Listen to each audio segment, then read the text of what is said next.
Really happy to see quite a few of you turned up on a rainy morning. Many friends are joining online.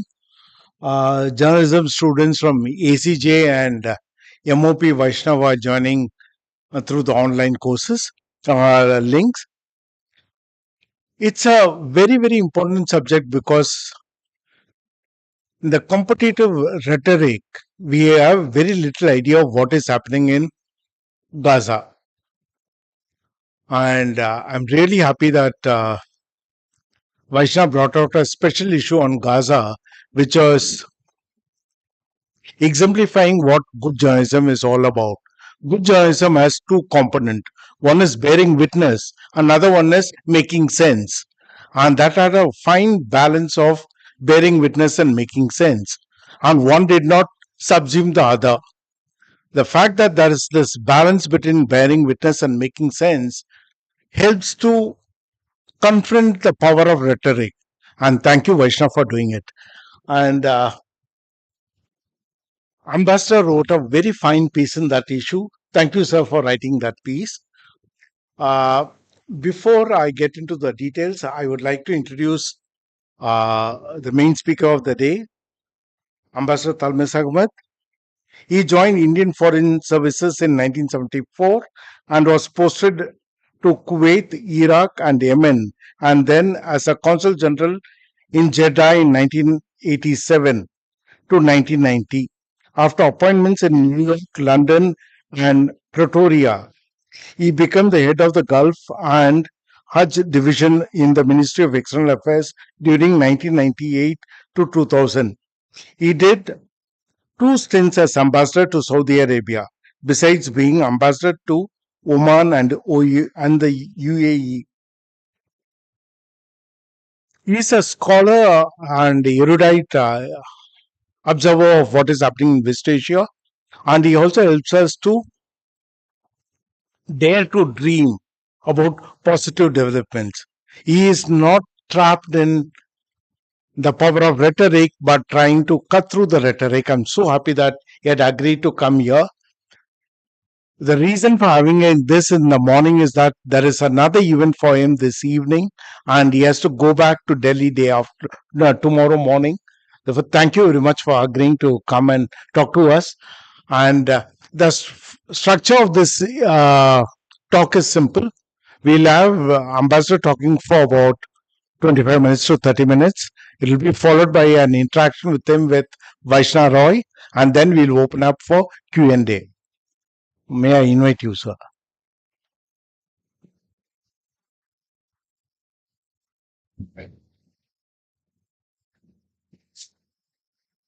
Thank you very much for the kind invitation and for the introduction.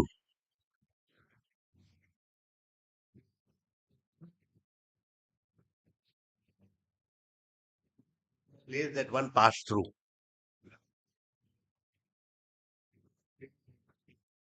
But this is now being corrected. I'm grateful for the invitation as well as because the editor of Frontline, who I behind the back refer to as slave driver, has encouraged me to write for her journal under her leadership, which I have happily taken.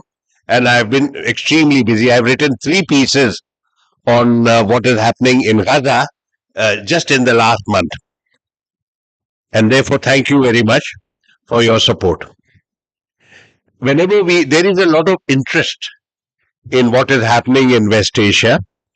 Many people in the West refer to it still as the Middle East. But we call it West Asia because geographically it makes no sense in the post-imperialist order to have Near East, Middle East, Far East, because they were all they were calculated, their distance used to be calculated from London. That's not happening. India decided in 1954 that our division in the Ministry of External Affairs would be called West Asia. So West Asia is a neutral geographical description, and that is what we have been using consistently. Sadly, most Westerners still use the term Middle East. Middle East is a source of turmoil and a source of instability. Many times, wherever I am, people ask me, why do you have so much conflict there? What is wrong with that region? And it is what I did was all these queries that came to me, I attempted to respond to them. The thing is, the factual position is that all of us have a lot of knowledge relating to West Asia based on newspaper items which emerge from time to time, but there is no connecting the dots. These are all isolated episodes that surge into our imagination and our consciousness. This book that I wrote last year, it's called West Asia at War. It's a very substantial work, as you can see, several hundred pages. The HarperCollins, the publishers, pleaded with me to write 200 to 250 pages, and I took revenge upon them and wrote 350 pages. And then there is the bibliography and what have you. This is a book that connects the dots. It is an account of what has been happening in the region over the last 100 years. There's the first chapter that goes back another 100 years when Napoleon first came into the region in 1798 and then brought the West. So I have titled that chapter, West Asia Enters the Modern Age. This encounter with the West, militarily, politically, culturally, socially, economically, began this narrative that finally leads to the present day conflagration that we see. The 19th century is a very detailed story of how West Asia and Europe looked at each other, influenced each other, thought about each other. Do recall here that in West Asia, there was a very powerful reform movement. Large numbers of academics, thinkers, statespersons, all of them traveled extensively in England, particularly to the United Kingdom and France, learned French fluently, spent years in France, and truly believed that in this engagement there would be the seeds of change all across West Asia.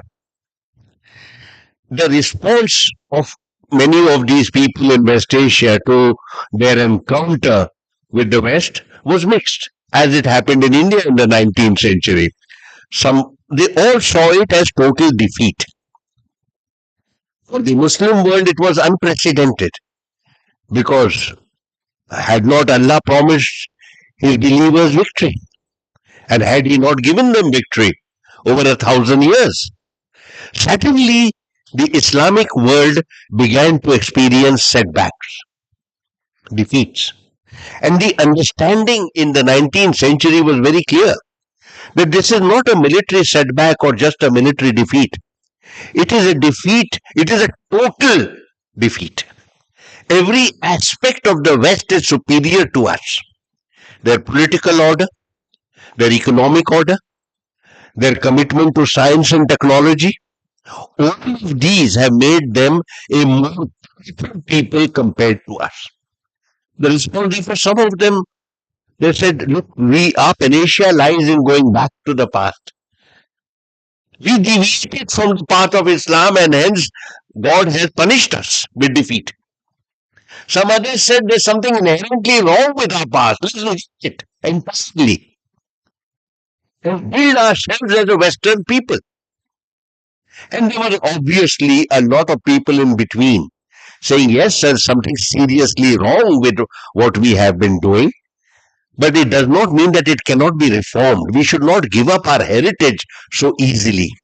So it is these people who attempted to shape a reformed political order in the 19th century and truly believed that the Western powers would be their allies in this endeavor. It was wrong. This is a mistake that we made at that time. The West had no interest whatsoever in reforming this region. They wanted to dominate the region politically and economically for their own advantage.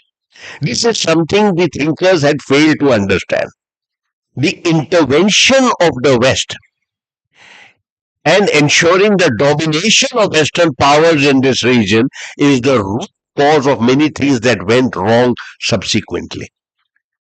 These were appendages to Western interests and sometimes exposed the conflicts that were taking place in the West at that time as well. And then the shaping of West Asia began in this background. You had, for example, the very murky experience of the First World War, where in order to get Arab support against the Turks, the British offered the United Arab Kingdom to the then Sharif Hussein of Mecca, that this would be a sovereign state, which would be modern, and it would encompass the entire Arab people of West Asia under one rule.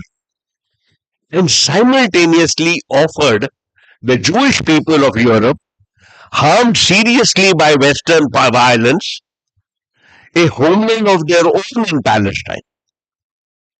And at that time, the Balfour Declaration actually said that there will be a commitment to the homeland for the Jewish people without encroaching on the rights of the people who live there. It is rare that in one sentence you can have a basic contradiction and pass it off as policy. How can you have a homeland for the Jewish people without encroaching on the rights of the people who live inside? This is the root cause of many things that have happened between the Jewish people and the Palestinian people, or between Israel and Palestine. Balfour Declaration is the origin of this. But go back a little bit. West Asia after the First World War was not shaped into a sovereign state. Actually, 5 states emerged, and their borders were created by the British and the French. So you had Iraq, you had Syria, Lebanon, Palestine, and you had Jordan. Jordan was created. 5 states. No place for that united Arab land. These states had no relation with anything that had happened in the past. The rulers that were imposed on these had come from far away in Mecca. The sons of Sharif Hussein, one of them was made the king of Iraq and the other was made the king of Jordan. Syria they attempted initially to give Syria to the Arab son, the one who went to Iraq later. And the French just sent an army and threw the fellow out, and then created a Christian majority enclave called Lebanon. And the British had Palestine. So this is the beginning of the problems. Fragile states created, no support in history, usually arbitrary borders, people divided amongst themselves, leaders who had no domestic support, and it ensured that they would be constantly dependent to stay in power on the Western state that had put them there. I want you to recall this extraordinary situation that the British created states after the First and then after the Second World War. All of them were inherently fragile and incapable of independent action. In South Asia, you had the creation of Pakistan, an extraordinary geographical anomaly. The parts far away from each other, no basis in any history, with the full conviction that this state will be always dependent on the Western powers. And it happened that way. Pakistan, surrounded with India at its border, joined the Western Alliance. These states in West Asia, created after the First World War, also extremely fragile and totally dependent on Western powers. And then you had the creation of Israel that emerged in 1948, incapable of an independent existence even for a day. Totally dependent on the West, in the case of Israel, on the United States. You must have noticed in this particular conflict an extraordinary situation. 7th October, there is an attack on Israel. Israel is found completely floundering. On 8th October, the United States starts supplying weapons to Israel.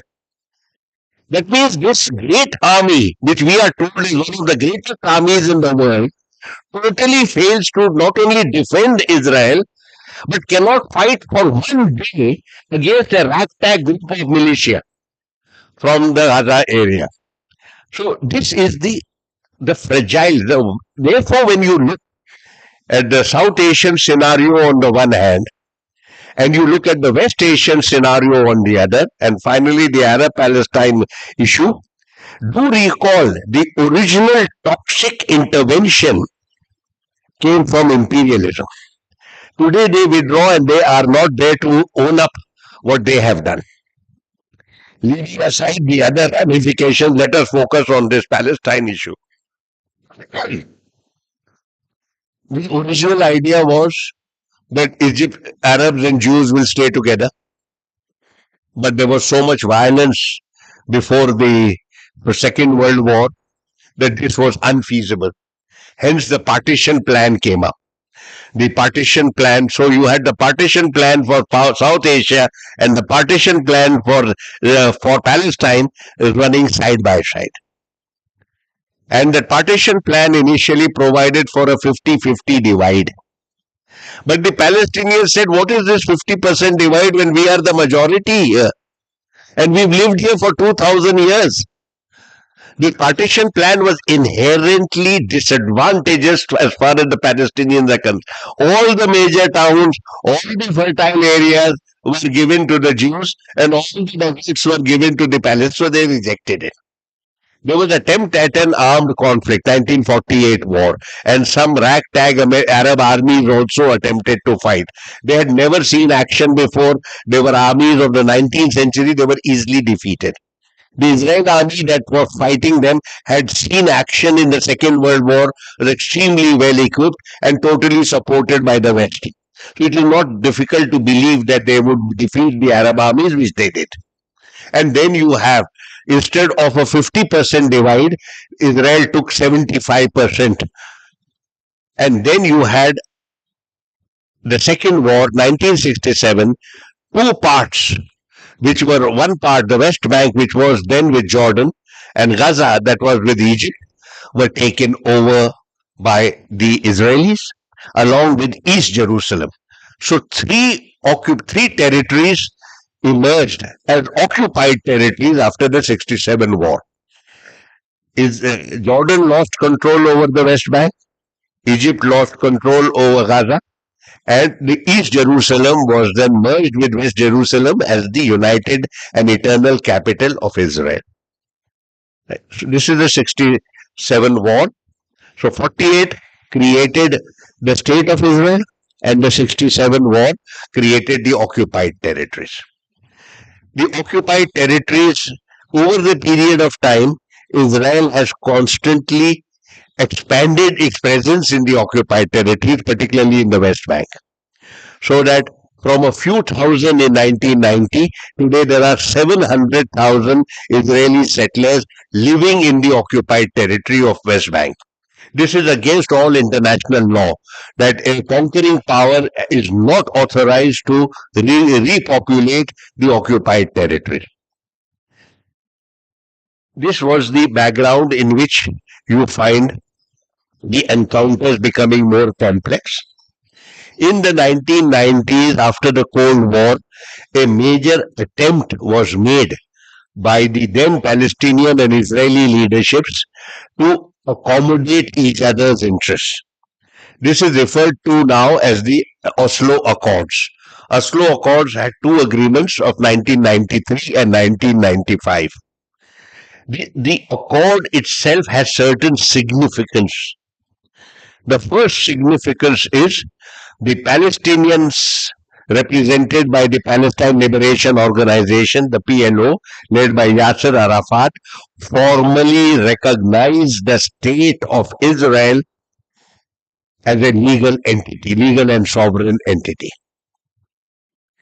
In return, Israel recognized the PLO, recognized the Palestinian people as a people, and also recognized the PLO as the sole and legitimate representative of the Palestinian people. So 1993 fundamentally changes the relationship between the Palestinians and the Israelis. Fundamental change. Till then, the Israelis used to deny that a Palestinian people exists and also denied that they had any rights in the existing in territories that they had lived in for 2000 years and had called the PNO a terrorist organization. In return, the Palestinians used to reject Israel as a legal entity.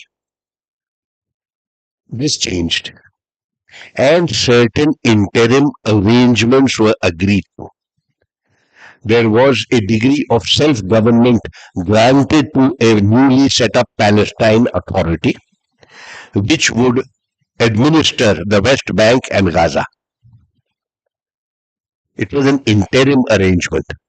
It was understood as an interim arrangement.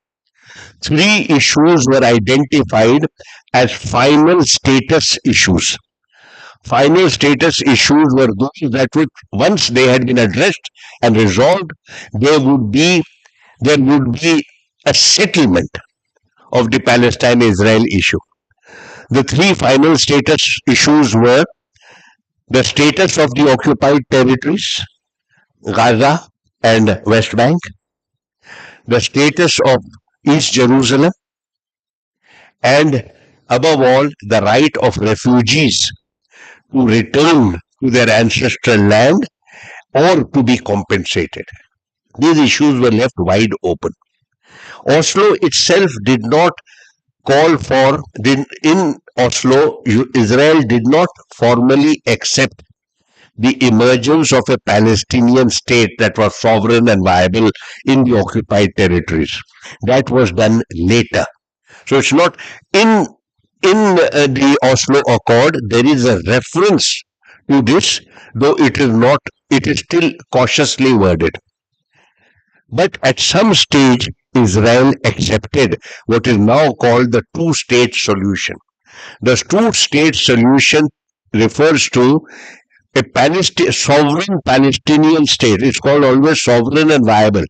Palestinian state that emerges in the West Bank and Gaza, and from the Palestinian side, they claimed East Jerusalem as their capital. The final status discussions never took place. There was one very feeble attempt by the US President Bill Clinton at Camp David II in the year 2000. Why it is feeble is that the elections had already taken place that year, and the Democratic Party had lost. Very feeble George Bush Jr. had won the election by the US President. So when Clinton was attempting to push forward a political process and a political settlement, why it is feeble is that the elections had already taken place that would have had. The Israeli interlocutor was Ehud Barak. Ehud Barak was already a very weak personality in Israeli politics, was going to face elections shortly, and desperately needed an agreement to boost his stature in Israel, but did not have the political capacity to agree to certain wide-ranging demands that the Palestinians were putting into place. Yasser Arafat had also a very weak hand in the sense that he was addressing these issues in the face of, for example, West Bank. Already by that time, several thousand settlements had already been put up in the West Bank. And also there were a few thousand Israelis in the Gaza area as well. But the issue was also about Jerusalem. And with regard to Jerusalem, Arab leaders, including Crown Prince Abdullah bin Abdulaziz of Saudi Arabia, told him, Yasser Arafat, you do not have the right to discuss East Jerusalem. Because East Jerusalem and Jerusalem in general is not a Palestinian issue, it is an Islamic issue. Because it has the most sacred mosque of the third most sacred mosque of the Muslim people. In the event, The maximum that Ehud Barak offered was not minimally acceptable to Yasser Arafat. Since then, there has been massive propaganda on the part of the Americans and the Israelis, putting the entire blame for the failure of Camp David on Yasser Arafat, saying he's not a man of peace, he rejected this. That is all absolute rubbish. There was no commitment to a sovereign state from Ehud Barak at any time. There was no commitment from Ehud Barak with regard to the status of Jerusalem. There was no commitment from Ehud Barak with regard to the return of refugees or compensation to them. These were one extremely weak political leader from the United States, tarnished by personal scandal, desperately looking for a legacy that he would not get. Ehud Barak, desperate to build up a political career that was already diminishing by the day. Israel had shifted massively towards the right, and it was the era of Ariel Sharon and lurking in the shadows Benjamin Netanyahu. Even Barak was already, it was clear then, was day before yesterday's person. And at that time, because they had failed to agree to anything that the Palestinians had asked for, the demonization of Yasser Arafat and the suggestion that the Palestinians are not prepared for peace talks became the mantra from Tel Aviv, that they are not interested in peace. This then led Yasser Arafat faded away, and since then there has been no credible Palestinian leadership that would represent Palestinian interests, and nor has there been from the Israeli side any leadership that would seriously wish to address the issues that are pending for so long. Now, we must just note as an aside the rise of Hamas. The PLO was a secular organization. It had no influence of faith in its resistance movement. It's a murky story, but it is now well documented. The rise of Hamas as a resistance movement which had Islamic credentials were actively and directly supported by Israel, with a view to diluting the influence of the PLO. So that is the origin of Hamas. Hamas disagreed ideologically with the secular agenda of the PLO and espoused an Islamic agenda. And with the PLO unable to show any significant achievement on its part, it is easy to imagine that Hamas would gain credibility. In 2006, they had elections, and Hamas won the majority in Gaza and set up an administration there. Fatah and the PLO got the majority in the West Bank. So you have this uneasy divide between the two Palestinian factions, Hamas in Gaza and the PLO. What has happened since then is there have been periodic assaults between the Israeli forces and the Palestinians over a period of time. So every year you can count this happened in this year, this happened in this year, this happened in this year. What happens is then sometimes the Palestinians initiate a certain attack, the Israelis then respond with massive firepower, so that there has been a pattern of 1:10. For every Israeli killed, 10 Palestinians have to be killed. On one or two occasions, the kill ratio has gone to 1:20 as well. So Israel functions with total impunity because there is no power that can rebuke it. I have said 3 times Israel has a license to kill like James Bond. But while James Bond killed one person at a time, Israel retains the right to kill several people, sometimes a few hundred even at one time. The Americans, there's a long story behind how the Israelis inveigled themselves into the American political order. But today, Israel is not a foreign policy issue for the United States. Every aspect of the American establishment, whether it is the White House, the Congress, the Senate, the media, and Wall Street, or any other aspect of American political life, it is totally committed to Israel. And any individual or group that ever says something that it is even remotely critical of Israel is then labeled anti-Semitic. And to be called anti-Semitic is the kiss of death as far as your political future is concerned. This is the scenario today. The recent assault is a very extraordinary development. It is because what you can now see that the firepower available to Israel to Palestinian resistors has been increasing. So the kind of free ride that Israel used to get in the earlier stages of the conflict has now changed. 7th October, in that sense, is a very serious strategic defeat for Israel. Israel failed. Israeli political order created the conditions for this attack.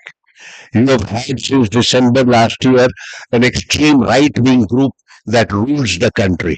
It is made up of people who are rabid racists, who have hatred for Arabs and Palestinians on racist basis, ethnic basis. There are ministers today who deny that Palestinians exist, who have encouraged violence against the Palestinians, particularly by the settlers. Settlers have been armed. Settlers in the West Bank have been armed, and therefore, over the last several months, there have been many attacks on the Palestinians in the West Bank, and several hundred have been killed. The more obnoxious aspect has been the deliberate desecration of Al-Aqsa Mosque by these people strolling through the mosque while prayers were going on and encouraging the police to beat up the worshippers and arrest several hundred of them. This created the background for the present attack. The second failure is of Israeli intelligence, that they totally were unable to predict that there was a massive attack that was going to take place. Obviously, it was planned over several months. And the third failure is of the Israeli armed forces, because they were unable to protect their citizens. And that on day one itself, initially reported 1,400 and now 1,200 people are believed to have been killed, of which 365 were military personnel and about over 200 were taken hostage. It's an extraordinary defeat for an army that has projected itself as one of the most powerful forces in the world. And then I asked this question: when was the last time the Israeli army faced another army? Since 1973, Israel has never faced another army. 50 years ago. What we are living with, therefore, is propaganda. It's a PR effort to ensure that nobody attacks Israel. The second attack that has happened from a ragtag group of 15,000 militants has really given a hit to the Israeli army in an encounter. What the Israeli army has consistently done from 1973 and persists in doing today is to kill large numbers of people with the help of its air force. People who do not have an army, navy, or air force are pounded from the skies, and then, of course, the forces go in and kill at leisure. Within 3 weeks, 13,000 Palestinians have already been killed. To call this an Israel-Hamas war is wrong. It's an Israel-Palestinian war. The number of Hamas people who have been reported to have been killed are 5, maybe 8, whose names have been put up that we have killed those. Maybe they've killed a few more. But the people who have been assaulted are not Hamas, they are the Palestinian people. Therefore, it is an Israel-Palestine conflict. It is one more conflict. It has certain aspects which are extremely without precedent. My own sense is that Israel will try to prolong the conflict as much as possible, perhaps tone down the violence from the air, and carry on a limited war of attrition. I suspect that will happen so that the war does not end. The day the war ends properly, there will be a demand, there will be an inquiry into the conduct of the political leadership and an inquiry into the conduct of the armed forces and the intelligence services. I cannot believe that the Prime Minister and his government and several of the generals can survive this serious failure to defend their people and their state. There is no indication whatsoever from the Israeli side, despite this carnage, that they have even minimal interest in any kind of settlement. On the contrary, you are hearing some of the most horrendous things like depopulation, mass transfer. Even what they even media is referring to what is going on today in Gaza as genocide, apartheid, genocide, ethnic cleansing, depopulation, words that have not been readily used in this region for a very long time. These are they not terms that are normally associated with the Nazis and the treatment of the Jewish people? And this is now again you find in reverse. The plan is for the Gaza people of Gaza to, there are 2.3 million people who live in Gaza. 2.3 million people to be shipped out entirely from Gaza and resettled in the Sinai Desert. The second mass transfer of Palestinian people after 1948. And there are weak thoughts that somehow the West Bank goes into Jordan and they live in Jordan, so that this land now is exclusively for Jewish use. Why does Israel have this messianic obsession with the land? First, a very basic thing. The Palestinian, the non-Jewish population of West Bank, Gaza and East Jerusalem and the Israeli Arabs taken together are more than the Jewish population. So Israel cannot be a Jewish state if it continues to, if it were to integrate these Palestinian territories, occupied territories within Israel. It would not have. They would not be a Jewish state. They would be a democratic state, but not a Jewish state. Even that is. Therefore, they want to hang on to the territory without having any commitment to the welfare of the people living there. Why do they have this commitment to this land? That is something we have to go and understand from the extreme right wing religious and ultra nationalist elements who are on the margins of Israeli politics but are extremely influential. There is the Old Testament version. God has promised this sacred land for the exclusive use of the Jewish people. On this sacred land, the gift of God to his chosen people, there cannot be a non-Jew living there. This is so sacred a land. And if a non-Jew has the temerity to live here, he shall live as a slave. He will be mistreated and he will never be an equal. Now, therefore, in this mindset, you cannot have the so-called two-state solution, because the so-called two-state solution requires a certain territory marked out for the Palestinians where they enjoy sovereign rights.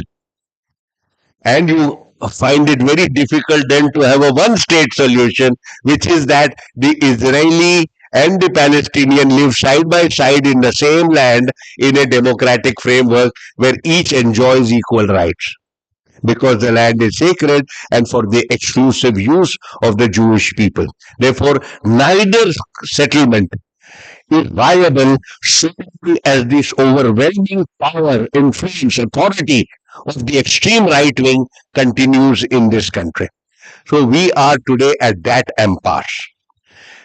For the last 2 decades, it is the extreme right wing that has dominated Israeli politics, led on the front from Benjamin Netanyahu, but more importantly, in December last year, his affiliation with the extreme right elements who hold these views, these messianic views, and the fact that he has made them ministers in his government. It is not just, therefore, the future of Netanyahu that is at stake. I cannot imagine that if he goes, the rest of the government will have to fall.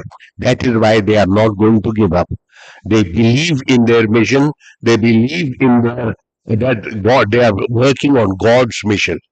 And when you have God on your side, God on your side authorizes you to inflict the maximum possible violence on the enemy. You have the right of annihilation. Israel is doing that precisely in terms of its understanding of the Old Testament.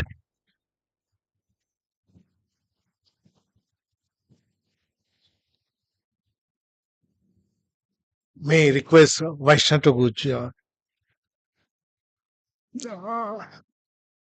Subbu, could you just set up a mic? God, that was quite wonderful. Leaves us with very little to say, actually, and I'm wondering what I can ask you after that very comprehensive talk you've given. Thank you, Ambassador. That was wonderful. But there are still a few questions that lay people like us would like to ask, and I am going to start with. Uh, you spoke, for instance, of the 7th October attack, and you spoke of it in terms of being a setback for the Israeli military and security establishment. Defeat.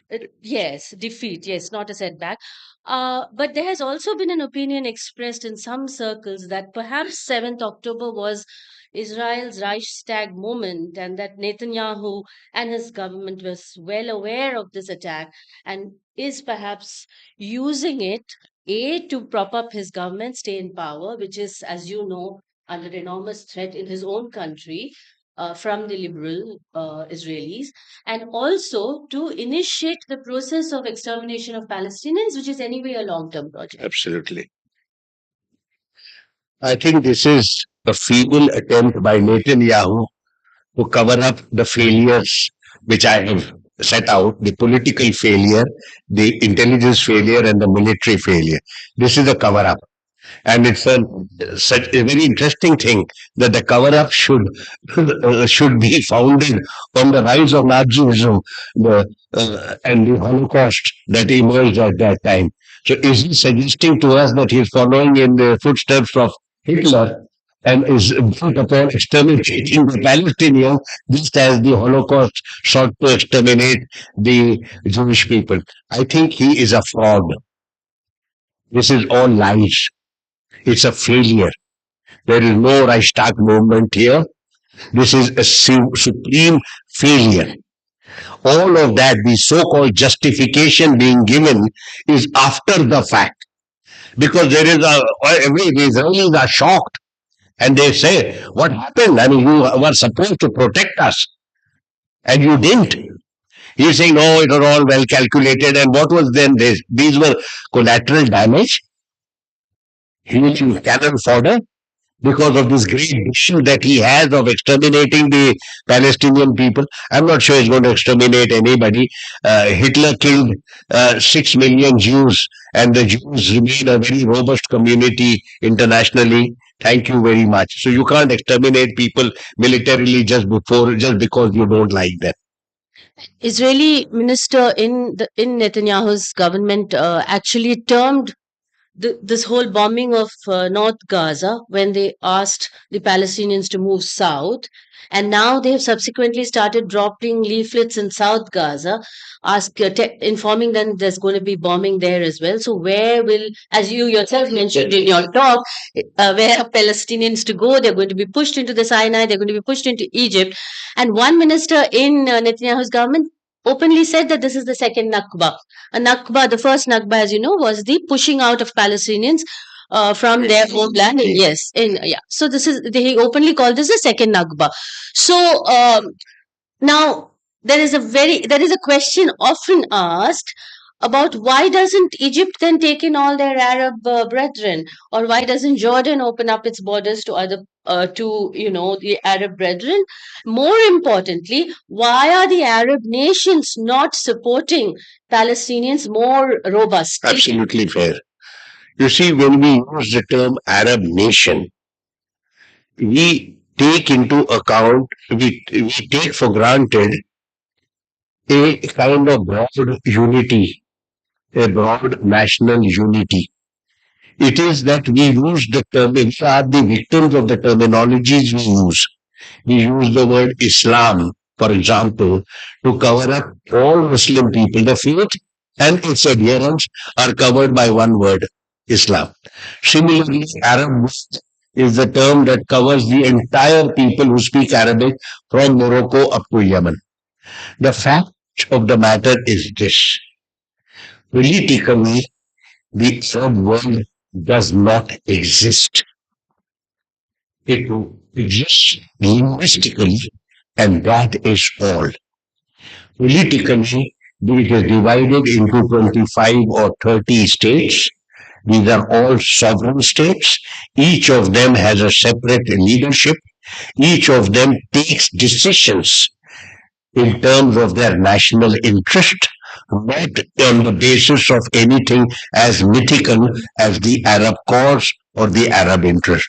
This is the factual position, and we have to accept it. Why do the Arabs, therefore, Arab governments, Arab government in the region likes to accommodate another people for long periods. They are refugees and they remain refugees. And the entire effort is to send them back. No domestic population ever accommodates and accepts the integration of a foreign community within their fold. Doesn't happen. Already, for example, in Turkey, you have 3 million Syrians who have been refugees for the last 6, 7 years. The Turks are fed up with them and want them to go back. What happens when an alien people or a foreign people come into your body politic? You find very often they become the scapegoats of everything that is wrong in your country. They're taking away our jobs. Our women folk are not safe, all because of these people. So this is a pattern of human behavior, and there is no escaping it. No country in the world has ever accepted an alien people for a long period of time and over time integrate them into the national order. It doesn't happen. And therefore, I'm not surprised that nobody, for example, now coming to a specific point about Egypt, Sinai is a very large desert space. It is strategically important because one part of it has the Suez Canal, the other coast of the Suez Canal. The Sinai has been very turbulent. It has been neglected by successive governments. It's on the margins of development. It has extremist elements. From time to time, these extremist elements have attacked Egyptian armed forces and Egyptian police. It's a very turbulent area. The fear that General Field Marshal Sisi has is that many of these Palestinians who come into Sinai could burst the extremist hostile elements who are already living there and therefore would threaten Egyptian security. I think that is the case. With regard to Jordan, the Israelis have very frequently mentioned the Jordan option. The Jordan option is to shift large numbers of Palestinians from the West Bank into Jordan. So that's the Jordan option.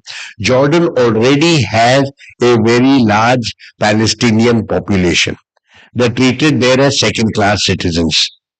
The last thing King Abdullah and earlier King Hussein want to have is another Palestinian people coming in, because after that the Hashemite will not be secure. Right. And that is why on both ends you find there is no location. What the Israelis are looking for is a quick fix solution. ठीक कर दो, मारो जितना मार सको और इसको फिर निकाल दो. You throw them out of the country. Why don't you do the opposite? See how you can accommodate them in the territory that belongs to them. and where their ancestors have lived for 2000 years. The alien people who come after a gap of 2000 years, not these. So if you are today well established and your state is recognized as legal and sovereign, which it should be now, you have to work with these people. Solution of mass expulsion is not a solution and is not viable at all. So, besides their own internal interests, which prevent Jordan and Egypt from accepting the Palestinians, would you also say that there is a strategic element involved here, which means that such acceptance would also open the doors for Israel to take over the land entirely? So that is exactly what Israel wants. This promised land exactly is the land that they want to have from the Jordan River to the Mediterranean. There are the other things also come up. For example, Gaza has gas reserves, yes, exactly. offshore gas reserves, which Israel has consistently denied them the right to develop. Exactly. Because just the gas reserves alone would boost the economy of Gaza, make it a viable economy. Israel doesn't want that. It wants the people to live, I mean, it wants them to live miserable lives so that they are not deemed to be a threat. But then we also saw that miserable people can become so frustrated that they can pick up arms and hurt you. Pastor, you spoke of how how Israel played a big role in the setting up of Hamas, and then Hamas came up as an Islamic resistance movement for the first time.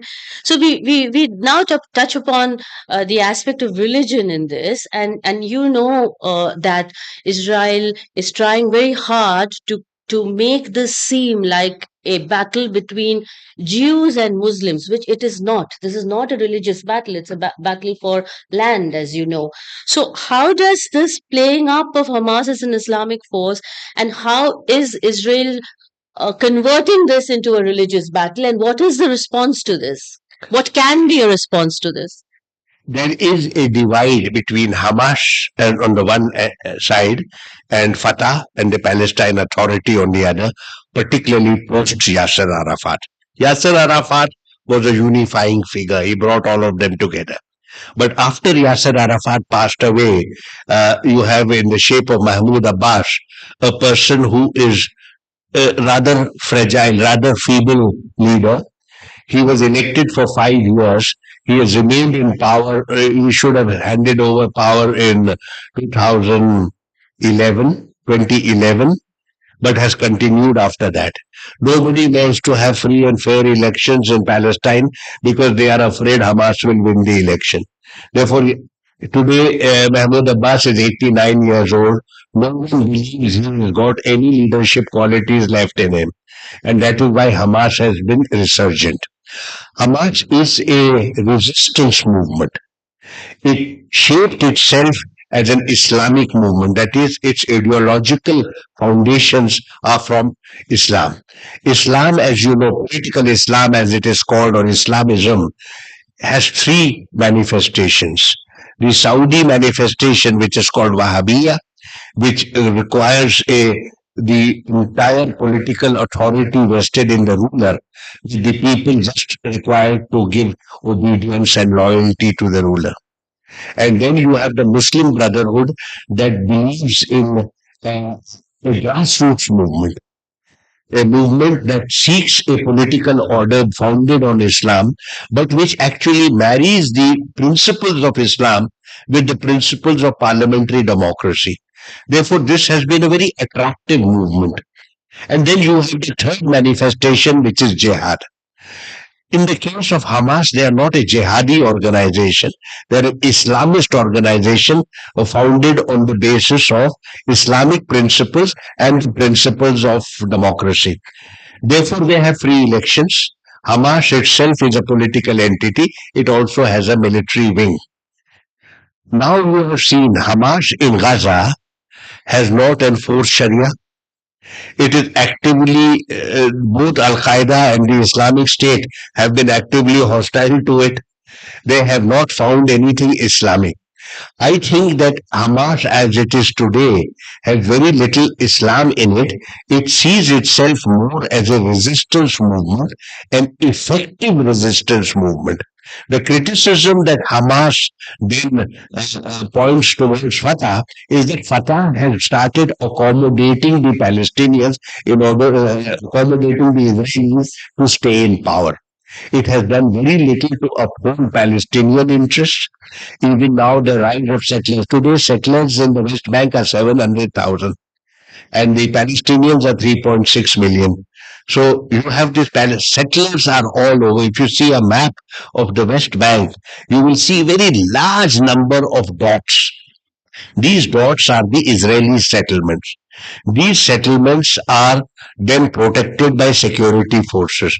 So more than 50% of the West Bank is actually with the settlers and the security forces.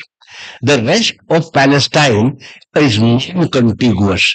What Israel has offered up to now, and even insists on that today, is what scholars have referred to as Baltistans. If you remember, in apartheid South Africa in the 1980s, South Africa created certain black homelands. They were called TBVC states, Transkei, Bophuthatswana, Venda, and Ciskei. Not a single country in the world recognized them and supported the anti-apartheid movement, which led to the Rainbow Nation, the United Republic of South Africa. So this attempt towards Bantustans, large number of little entities, that is why they are neither sovereign nor viable, and hence nobody in the world supports that at all. And that is what the maximum the Israelis are willing to offer, and which is not acceptable.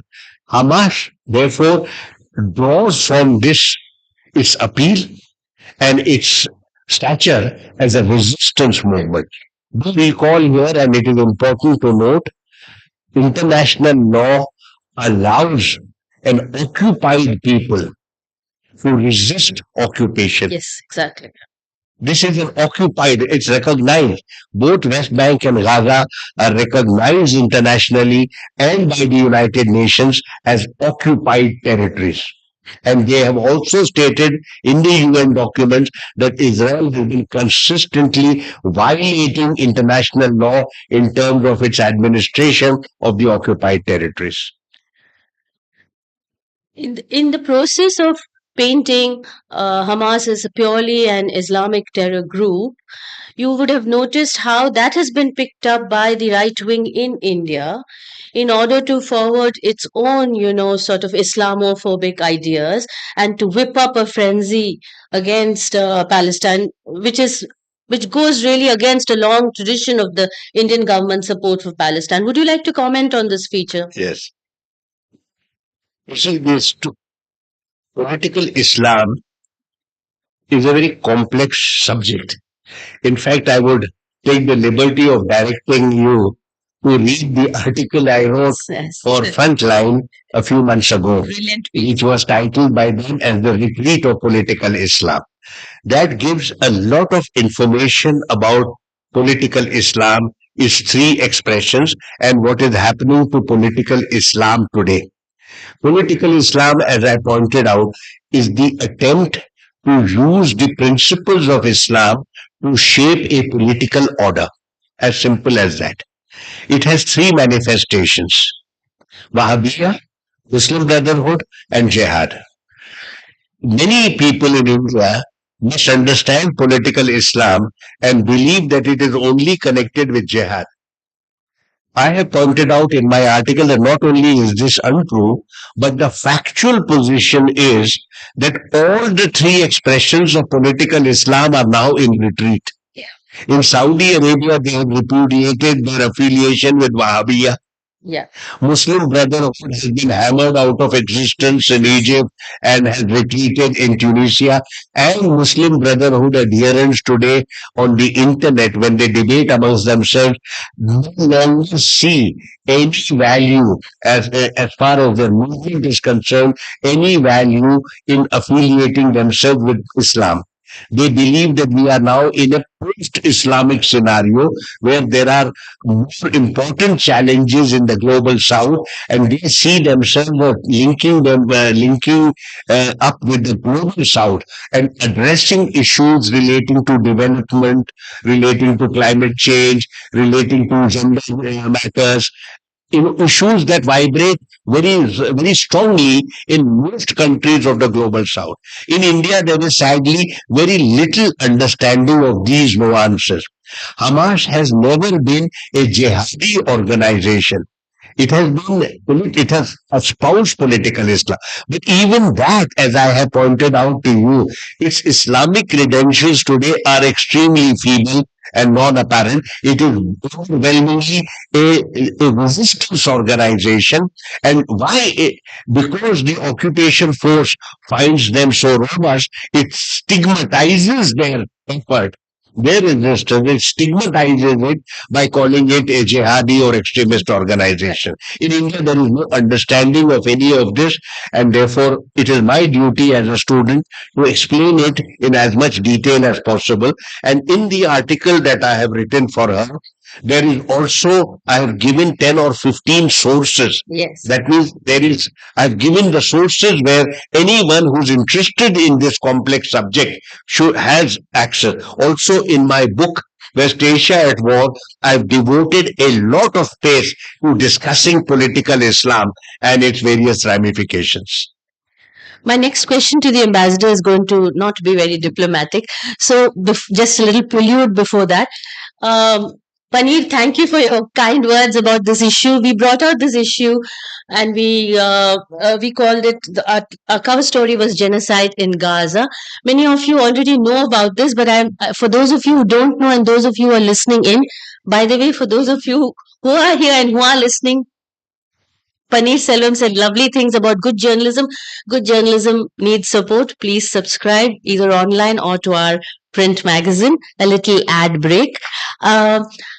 When we published this issue, in quite an unprecedented example of interference is what I would call it, the Israeli ambassador to India issued a very surprisingly worded sort of reproof on social media, which called into question our journalistic credentials, which accused us of supporting terror, and which in turn went on to set an enormous troll on me, both on the publication and on me personally. And the Israeli ambassador's comments were later picked up by the right-wing news portal Op India, which launched its own attack, which actually took my edit note from this magazine and sort of passed it line by line, went on to call me a jihadi supporter, and of course the ways in which the troll army takes off after that. But my undiplomatic question to the ambassador is, what is your take on this for the Israeli ambassador to India to have done such a thing? He also went on subsequently to issue a similar reprimand to an academic, Achal Vinayak, who gave a speech in an academy, and he went on to rebuke him for that speech. So, what do you think? What do you think of such ambassadorial interventions? The effort that Israel has made, and the West largely successfully, is to conflate the criticism of Israel's actions with anti-Semitism. Exactly. All of us know anti-Semitism and the history of anti-Semitism. Anti-Semitism is a hatred of the Jewish people. Earlier, before the Second World War, anti-Semitism included hatred of the Arab and the Jew. It was a word that was used for both communities. What the Israelis did after their state was formed, systematically detached themselves from Semitic identity, and only the word was left with the Arabs. But now, any time there is a criticism of Israel's policies, it is called anti-Semitic. And the point to be noted is that you can criticize Israel's policies as a political entity without hating Jews. Many people have pointed this out. This is a gross overuse, misuse of the term anti-Semitic. Now, with regard to the Israeli ambassador, I am going to say something which pains me. They've lost it. In the case of the United Nations Security Council, when they were discussing this issue in the early days, the Israeli permanent representative in New York wore a yellow star on his jacket and said that any criticism of Israel is like the Nazi criticism of the Jews, and the force and that we were forced at that time to wear a yellow star to show ourselves as separate. This is nonsense. The criticism of Israel is about the violence its armed forces are imposing upon various people, particularly the Palestinians, the extraordinary bombardment and the killing of very large numbers of people. None of us in this day and age hates Jews as a community that has finished with the Nazi Germany, and today is manifested in certain sections of the extreme right wing in Europe, not in the global south, not in India or any other place. No Muslim in the world hates Jews. In fact, Muslims feel very rightly that the Jews and the Muslims share the same prophets that we revere. Yeah. How can a Muslim ever hate the faith? But you can be very harshly critical, as I have been, with regard to the conduct of Israel, particularly in terms of use of extreme violence with regard to a hapless people. In fact, anti-Semitism's origins are in Europe, not in the Palestinian regions, which have a long, long history of the peaceful living of Christians, Palestinians, and Jews. Just a last 2 questions and then we'll open it up. In fact, I think I'll make that last one. Do you think you could talk to our listeners about the Hasbara project, the active, project of propaganda that Israel does in order to demonize Palestinians and in order to, as you said, conflate anti-Israel criticism with anti-Semitism, the Hasbara project? You see, every war today has a parallel conflict or disinformation. It runs alongside. So there is war and there is disinformation. Because of technology, disinformation has become even more realistic and even more capable of being accepted. We have massive. It runs alongside. So there is relating to disinformation and there is world over. But you will be shocked to hear, and some of you may have seen the item yesterday, a huge quantum of disinformation against the Palestinians and in favor of Israel is being disseminated in India. Yes, yes. India in abusing the Jews. This is extraordinary. It is not created in India. But you will also sadly know, sad and for all Indians a matter of deep anguish, that so much over the last few years, there are what I have used the term factories, churn out extraordinary hatred and animosity for the Muslim community in India particularly, but the world over in general. The conflation, the attempt is the faith of Islam, India, the Muslims, and extremism and violence. So this is a kind of the pattern that is being massively propagated all across. Therefore, this hatred for Hamas, and from the hatred of Hamas, hatred of Palestinians, because they are all Muslim, and therefore telling in India that none of you will support the Palestinians, you are forbidden to say anything, you will not take out any demonstrations in favor of Palestine. We are projecting something purely domestic. Yeah. A domestic ideology, a domestic political approach with something that's happening 5,000 years ago, and about which most of our people, particularly those who are propagandists on behalf of the Israelis, have very little knowledge and information. So I would say that rather than get into this, what you want to do at home is a separate matter that is to be decided within the framework of our law. But don't get involved with something that you have no knowledge of.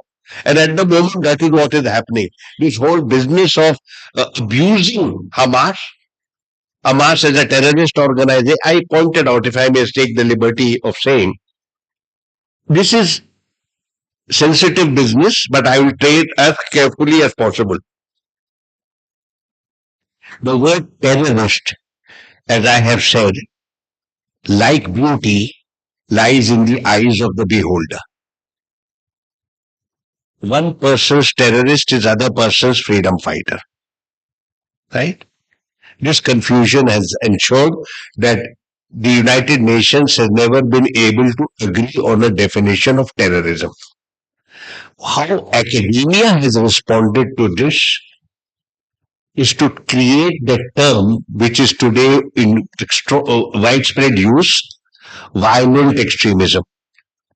Violent extremism is a neutral term. Terrorist is a value-loaded term. With regard to when you use the word terrorist, you are taking a position. It is usually taken by political leaders and officials. You're taking a position to stigmatize the resistance to you from someone else or from against someone whose narrative you support. Violent extremism is fine. Is Hamas a terrorist organization? Many people would say, no, it is. Yes, it is. Israelis say it is. Europeans say it is. Americans say it is. And the Indian government says it is. But hardly anyone else does. Overwhelmingly from the global south, you don't hear the word terrorist. Is Hamas indulging in violent extremism? Answer is yes. If you see the literature relating to violent extremism is discussed by academia as a very complex subject, and it is distinguished from terrorism. In fact, it is pointed out that people resort to violent extremism if they are living under occupation. Exactly. And I pointed out to an interviewer that all countries in the world that lived under occupation have resorted to violent extremism, including in our own country. Today you find portraits of certain people who are considered heroes and whose portraits are in all government offices. The British thought of them as terrorists. Indians think of themselves as freedom fighters.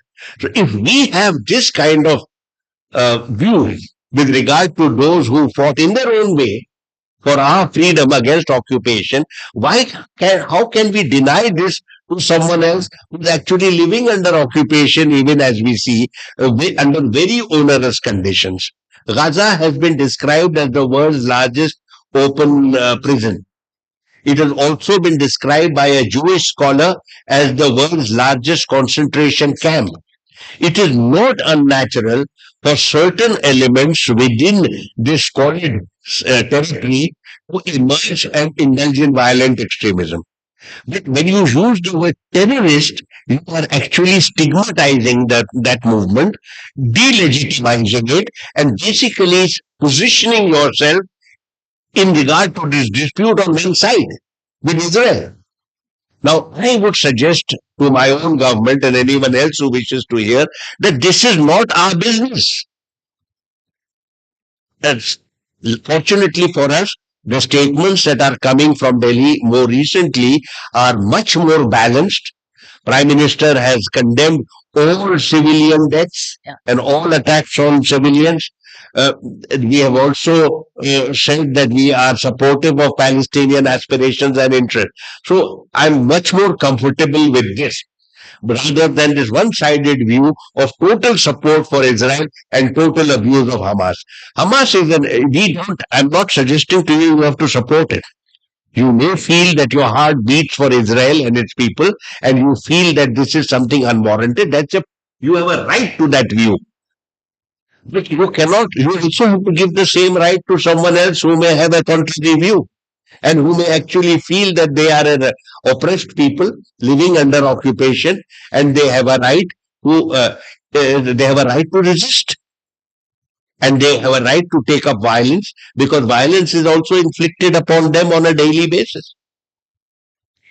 So, just to add a little note to that, Smotrich, who is a very prominent minister in the in the Israeli government today, was once declared a terrorist by the Israeli government, and he is now a prominent minister. So, the word terrorist and how it's used is a very loaded word. With that, I think I'll open it up to questions. But yeah, anyone? Yes, please. Thank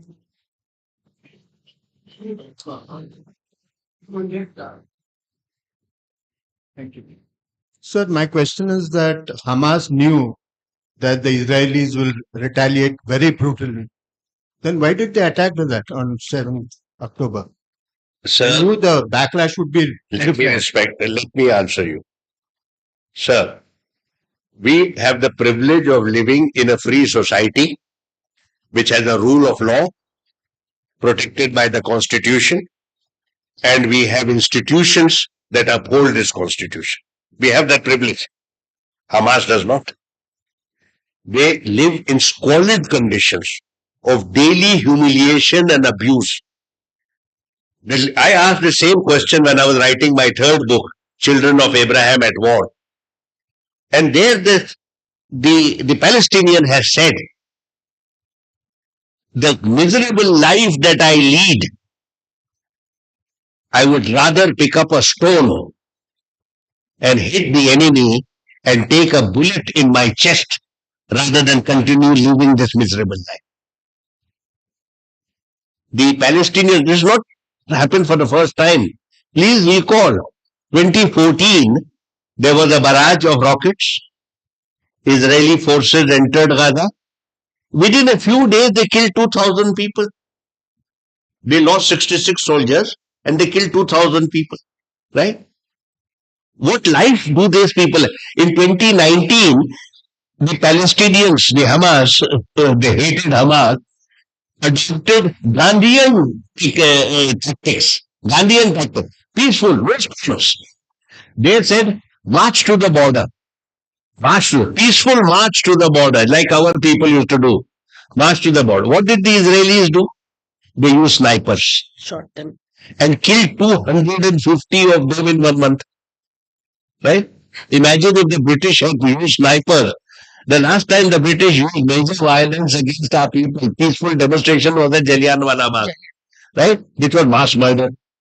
Here they use snipers. That means there is this guy hidden away, and he takes aim against this boy who's coming. No stones, nothing, just demanding the right of return. That is the march to the border, right of return. And he just shoots the fellow in his head. The people studied the dead bodies. They found almost all the things.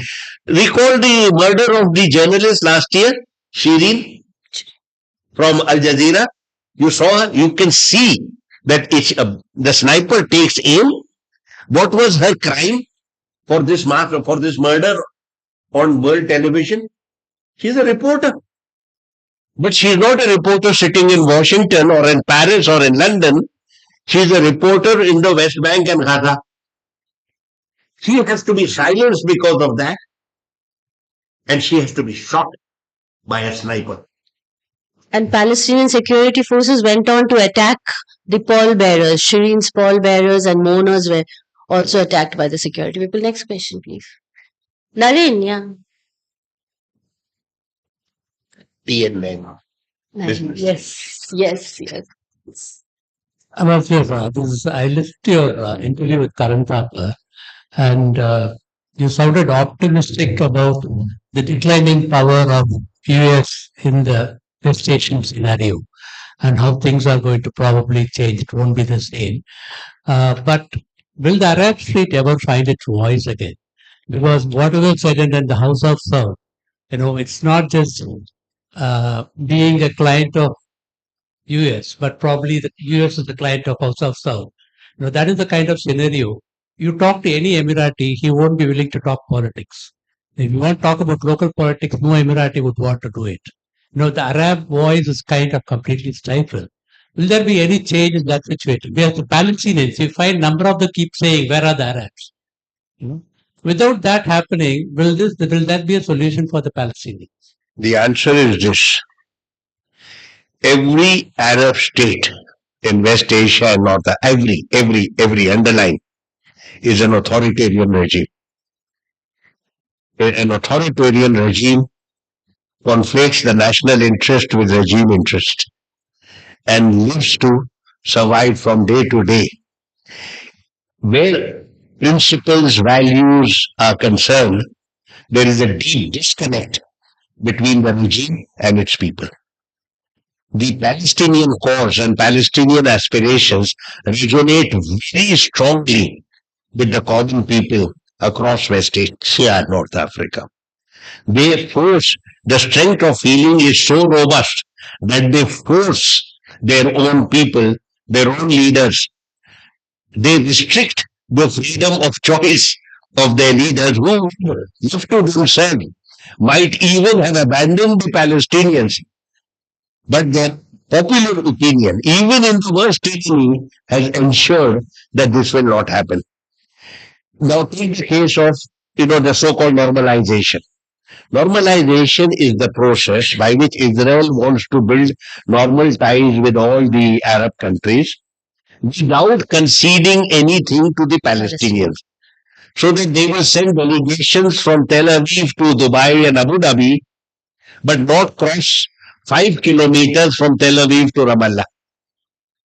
Right? They are hoping that if you keep on normalizing, the Palestinian issue will just wither away and cease to exist.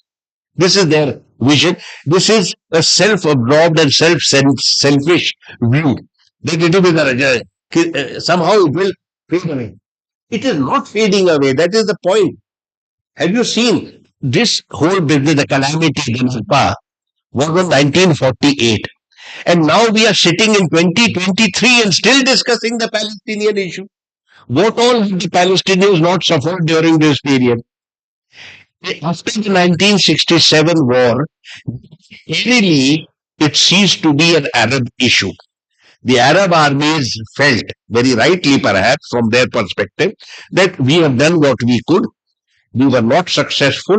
The time has come now for the Palestinians to resolve the issue themselves where military force is concerned.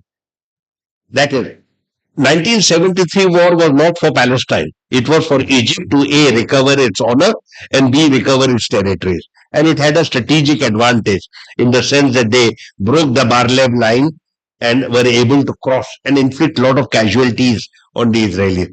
That the Israelis answered back and surrounded Damascus and Cairo, that is another thing, but then the peace was brought to the region. Egypt got its honor intact and could do peace with Israel at Camp David. Right? So it in fact reaffirms that militarily the Palestinians have been told very clearly that this is now your problem. Palestinians have no army, navy or air force. So what they do is they were doing sporadic acts of violence from time to time. Right? If you remember, planes were blown up, 70s, sporadic acts of violence, which Israel would very rightly call terrorism from its perspective, and which we would call violent extremism in a more neutral framework. Right? This is what happened. Oslo ended that. But the failure of Oslo was also encouraged by the Intifada of 1987, where there was a popular uprising in the occupied territories. And Israel had a very major problem with itself. It was able to crush them over 3 years. You see, the business of, very harsh action against them. The second Intifada took place in year 2000. And there Ariel Sharon adopted the policy of breaking the bone. Don't kill them, just break their bones. Because killing becomes a statistic. Put them and arresting large numbers of people. This is the Israeli response to this kind of assault from time to time. That is, the Palestinians have taken responsibility for the pursuit of their interests the resistance in pursuit of their interest on themselves. There is no expectation in the occupied territories and in the heart of any Palestinian that they expect any other Arab state to sacrifice its people for them. What they expect and usually get is political support. Not particularly impressive, not particularly effective. Many of the regimes have been beholden to the Americans. Where are they ever going to? The Americans guarantee your regime security. How are you going to against the Americans and tell them to put pressure on the Israelis? Not happening. Right? This is the thing. The Palestinians know that it's known from 67. It's not militarily resistance will come from the Palestinians alone. They will have to take the bullets on their chest. But the point is, and this is fascinating, they haven't given up. If you don't mind, I'll just, my second last para in my book. You see, this tormented me, how to end the book. I had a very difficult time, so I wrote this. The popular resistance remains vibrant as demonstrations across the region voice popular discontent with their plight and deeper unhappiness with their sense of being excluded from the march of history towards participation in governance as free citizens. This spirit is best exemplified by the resistance of the Palestinians. Though frequently violated, abused, betrayed, and killed in large numbers, this spirit has never been stilled, not for a day. They still raise their hands to throw rocks at their occupiers and take bullets on their chests in hundreds, looking for that day when the Jews and the Arabs will live side by side in peace. Anwar, if I might just add briefly one line to what the ambassador said, an Arab delegation has left, if I'm not mistaken, yesterday or today on a tour of major capitals of the world, and its first stop is going to be China. So there is some expectation that China might lead this peace process in the absence of the US, which is further strengthened by the role China played in the Saudi Iran reconciliation. So that too is a scenario that we might want to track. Arab and Islamic. Arab and Islamic, Arab including Saudi Arabia. So, may I make a comment on this? of course. I want to share a perception with you. The expanding diplomatic and political role of China in West Asia. For me, it is a matter of the deepest anguish to see the absence of India and the presence of China in this scenario. Look at us. 5,000 years of connectivity. Without a break, we have engaged with these people. You have had them living in your midst for centuries before Islam. And in fact, in southern India, Islam came through them. I have been served in Oman, where you have in Sur remains of Mohenjo-daro and Harappa there because of the connectivity we had. You have links from India in Sumeria and other parts of Mesopotamia. We have links in Egypt as well. Continuous relationship. We've had Indians living in these territories for more than 1,000 years. Documented, and I think even longer. Continuous connection.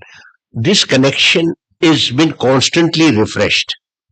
India provided all the food, the clothing, the textiles, and the jewelry they needed. What did I find at Sur? I found containers with grain at the bottom from Harappa. I found strips of cloth, cotton cloth.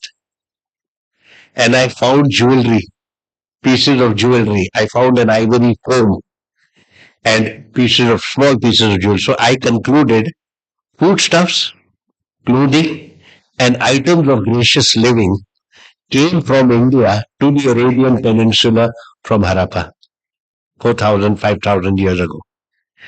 These three items constitute 80% of India's exports to the region today. Three items. This is our connection. Then how did we provided foodstuff? We still do. They needed human resources after the oil revenues came in. Who did they turn to? India. Our political ties were not great in the Cold War. We were sides. And yet, it is the Indian community that they turned to.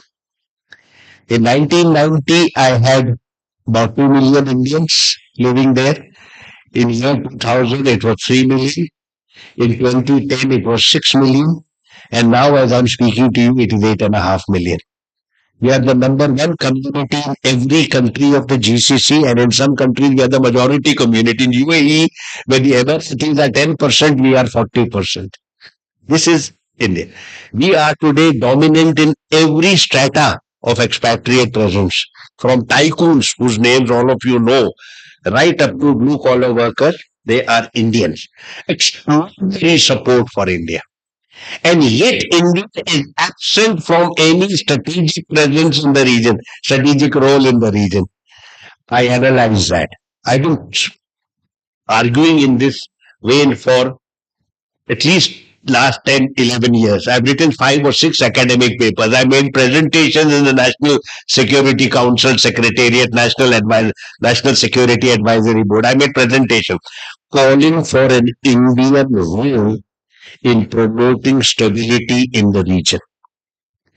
And the saddest day for me was March 10 this year, when China announced that they had brokered the Iran-Saudi agreement.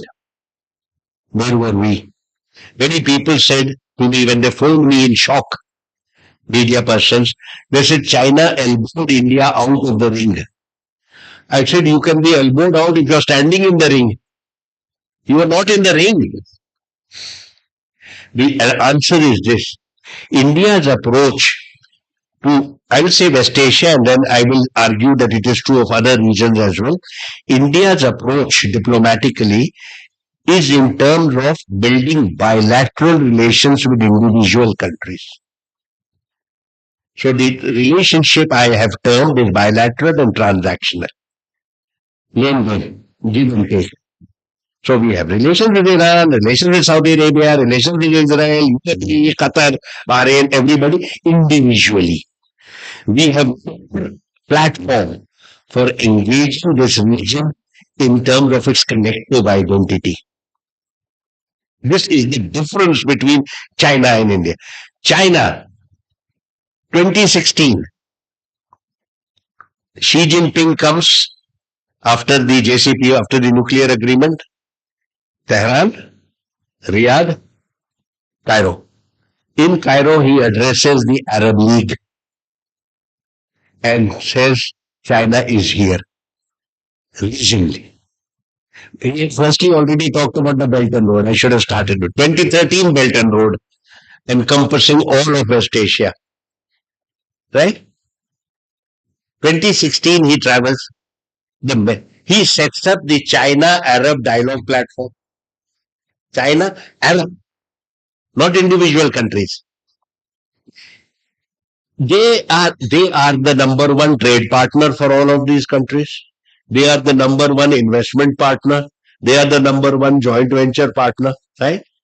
For all of them. What was missing till now was the political role.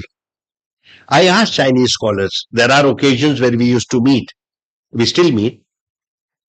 Why don't you? I said that I am thinking of initiating a peace process in the region, initially track 2. Why don't you join me? China, India, Japan, and Korea. India leader. They said, you take the lead, we will follow you. We don't know the region. You have been here for 5,000 years, we have been here for 5 years. We don't know the language, we don't know the culture, we don't know the religion. You take us, and we will come with you. 2011, 2012, 2013, this is the dialogue. During this period, China expanded its scholarship. Every university in West Asia and in Europe and in the United States has Chinese scholars learning Arabic, writing PhD thesis. I myself have spoken in audiences like this. 5 or 6 of them are Chinese scholars learning Arabic, wanting to learn. 10 years. In 2020, up to then, no political role. Chinese were still saying, we don't know the region. You take the lead. हमारे लोगों ने तो अपने our people had already closed their shop and gone to sleep.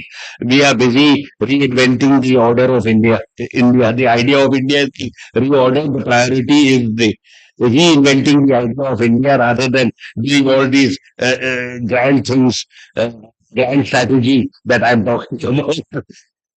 Right? What the Chinese said, I didn't notice it then. One of my friends noticed it, but he at that time didn't write about it. Quasi mediation diplomacy. China, for the first time in 2020, at a closed-door academic meeting, said China now recognizes the importance of political role, giving China stakes in the region. And of course, they didn't say, but aspirations, great power aspirations. China cannot just confine its ties to the economic side. They spoke of quasi mediation diplomacy. What does this mean? Issues in the region should be settled by the countries concerned, but if they face difficulties, China is available with its good offices. This is what they did with Iran and Saudi Arabia. This is what they have now signaled. In this period, what have we done? All our relations. Prime Minister visited every country of West Asia. But we did not set up a single platform for a collective engagement. All our relations are transactional and bilateral as they have been for the last 25 years. No change. I think that is one loss. So if to understand why China can convene a peace process discussion, I am going to argue to you that China is going to become increasingly a significant presence in West Asia. Not military. Everyone says, are they going to replace the Americans? They are not so stupid. Look what the Americans have done. Every war they entered into, they lost, but they did damage.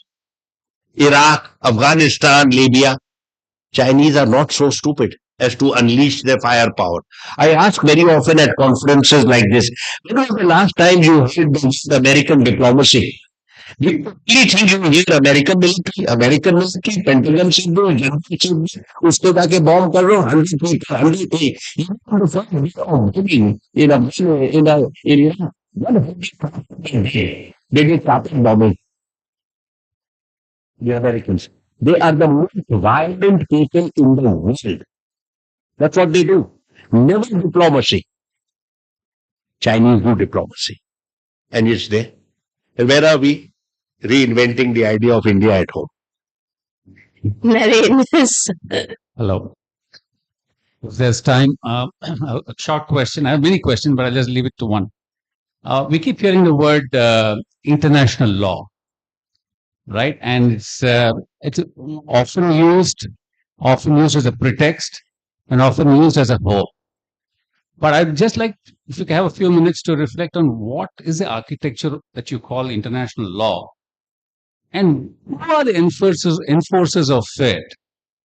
And more often than not, it seems a grand hope rather than anything that establishes peace or the rule of law on the ground.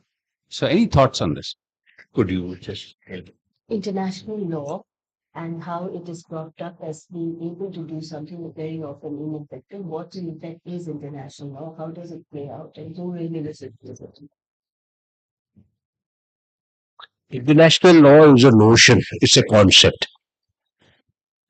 There are certain platforms that exist were an attempt to enforce it. So we have the International Court of Justice and the International Criminal Court. But the International Court of Justice, as you know, deals with issues between states, and it has both states concerned have to voluntarily go to the ICJ, both states. So usually issues, then WTO looks at trade related matters. So they are not security platforms.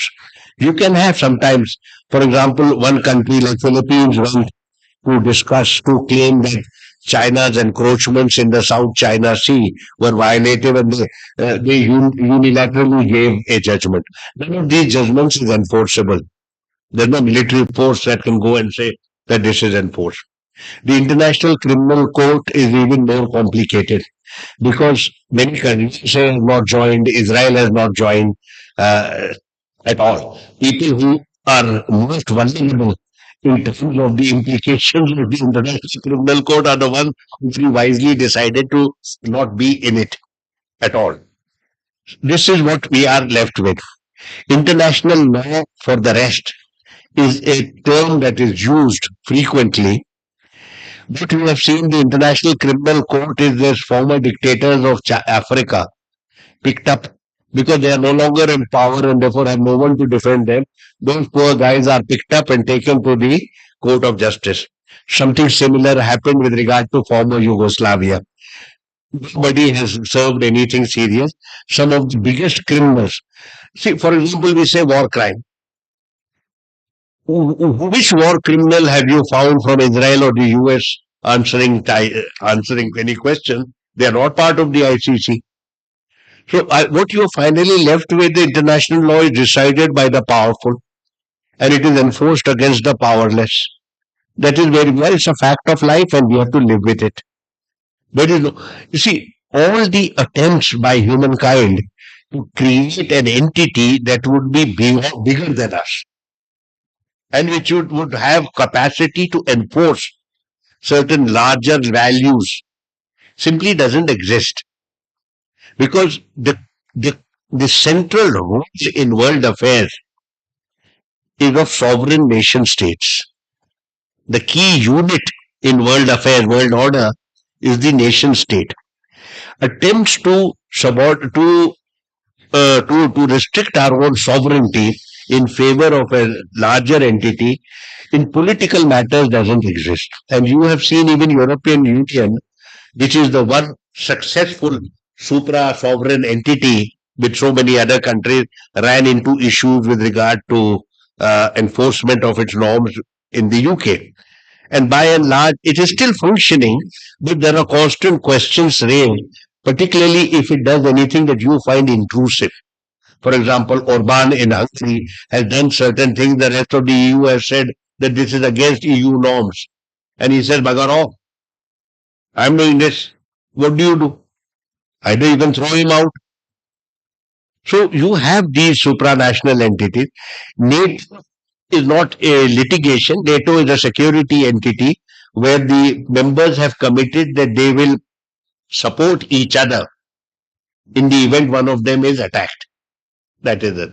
So that has not been severe. It has not been tested. It exists, but it's not been tested. And Ukraine is therefore not a member because then all of them would have to get in and you would have a much larger war, which is so Ukraine may become an EU member, not a NATO member for the time being.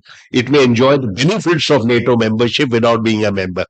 But that is where we are, and the scenario is very fragile.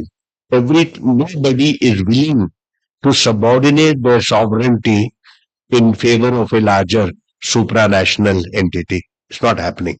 Therefore, international law will remain feeble. The discussions of who agrees on international law.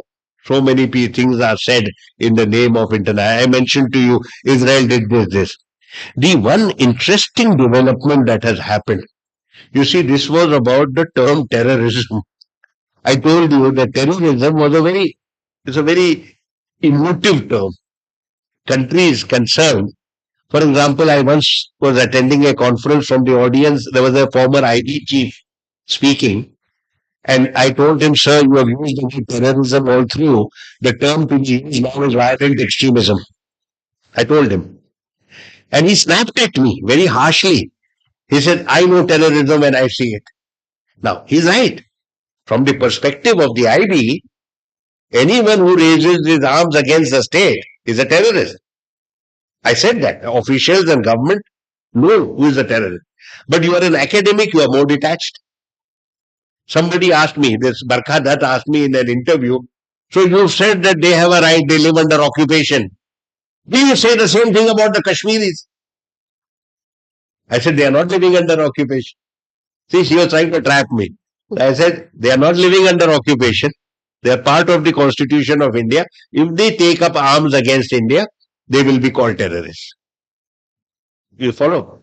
I didn't want to waste my time discussing the Kashmir issue and who is right and who is wrong. I just took that legal point that they are an integral part of Jammu and Kashmir. They are not under occupation. That is the distinction I was making. Gaza is under occupation. Pani, should we?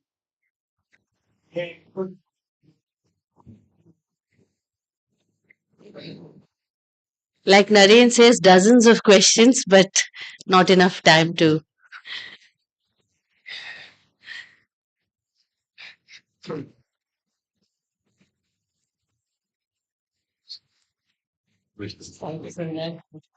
Thank you. Deeply appreciate. Yes. Thank you. Thank you to the ambassador, to Pani Selvam for organizing, and to RMRL. Thank you so much.